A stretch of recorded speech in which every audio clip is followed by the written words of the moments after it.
confusion there for a minute on direction of takeoff. But what you're going to notice now, ladies and gentlemen, is that this aircraft has no tail surfaces.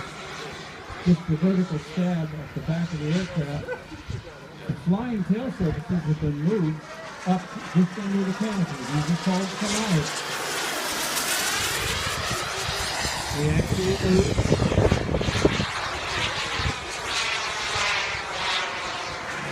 This is nothing new.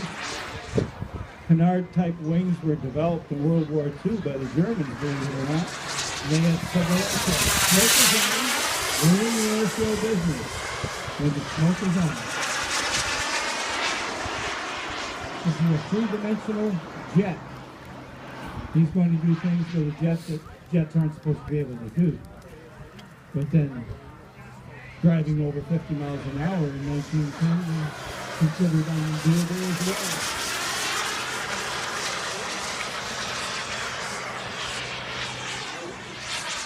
Look at that. It's a beautiful day for a smoke screen.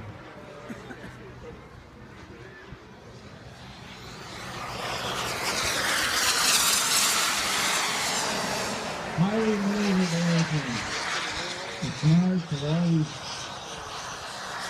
been that way, leaving the control surface into the slip screen without any damage to the engine or parts of the engine. Look at this. It's falling out of control vertically. Did I say out of control? I meant under complete control. That is a controlled maneuver for this aircraft. High alpha task. They just sit there all day long. Watch the fuel gauge go down.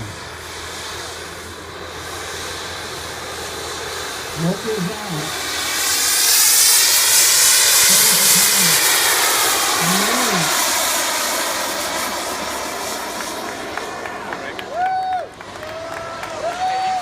Don't do that at our living room. Don't do anything between here and the living room. Here he comes. He's doing the high alpha, out of control, but totally controlled maneuver. A flat spin, by the way.